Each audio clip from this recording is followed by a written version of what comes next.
Good evening सबैजनालाई। म भने अहिले चाय बनाउन लागेको छु र चाय बनाउनको लागि चाहिँ दुध थिएन र दुध चाहिँ बाहिरबाट मगाएको छु।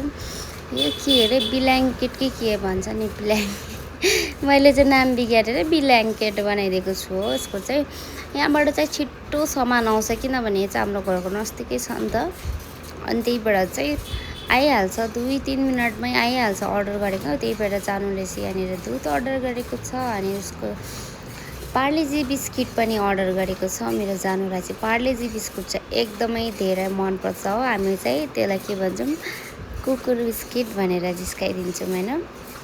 अनि यहाँनिर 2 प्याकेट दुध छ, अन्त मेरीको बिस्कुट त्यो चाहिँ मेरो लागि मगाइदिनुहोस् त ल, मलाई अहिले चाहिँ बिस्किटहरू त्यस्तो मन पर्दैन। अनि यहाँ चाहिँ जानुले नानीलाई हल्लाउँदै के मगाएको थियो त्यो खाना आँटेको छ हो। अनि म चाहिँ चाय बनाउन रेडी भएको छु किनभने म चाहिँ चाय लभर हजुरहरूलाई थाहै छ है।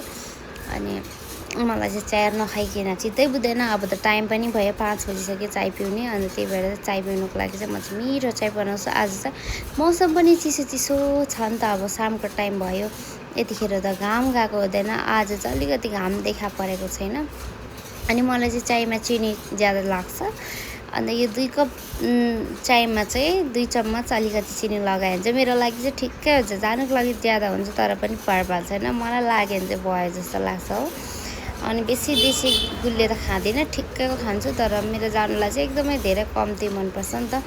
अनि मैले चाय बसिसकेँ अनि यहाँनिर बिस्किट चायपत्तीहरू राख्दैछु।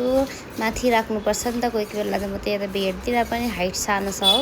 अनि आज चाहिँ जिन्जर होला चाय बनाउने भन्ने सोचेँ, अनि मैले चाहिँ जिन्जर लिएर राखेको थिएँ, फ्रिजमा राख्छु म त। जिन्जर फ्रिजमा चाहिँ सुक्दैन, बाहिर राखेको चाहिँ सुकिहाल्छ। त्यसपछि मजाले अदुवा सदुवा काटेर हालेँ अनि यसलाई चाहिँ बोइल हुनमा राख्नुपर्छ एकछिन चाहिँ। मलाई चाहिँ चिया जति धेरै उमाले त्यति नै मिठो भएको जस्तो लाग्छ र चायको त्यो फिस जबसम्म उम्लेर गइसक्दैन तबसम्म चाय उमालिबस्यो भने चाहिँ चायमा धेरै टेस्ट आएको जस्तो लाग्छ। र यहाँ उभि थाकेँ, त्यही भएर चाहिँ सिलिन्डरमाथि खुट्टा राखेर बसिरहेको छु। अनि मेरो चाय चाहिँ यहाँनिर बक बक बक बक उम्लिँदैछ। यो फिसलाई चाहिँ साइडमा हुन्जेलसम्म उमाल्यो भने चाहिँ चाय धेरै मिठो हुन्छ साथीहरू। हजुरहरूलाई चाहिँ कस्तो लाग्छ है। मलाई चाहिँ चाय बेसी बोइल गर्नुपर्छ। अनि मेरो चाय रेडी भइसकेको छ, अनि त्यो पहिला चाहिँ म चाख्छु क्या चिनी लाइसलाई। जहिले पनि म चाहिँ 1 कप पहिला सार्छु अनि चाख्ने गर्छु, लाग्यो कि लागेन भने। ठिक्कै भएछ, त्यही भएर चाहिँ जानुलाई पनि सारिदिएँ।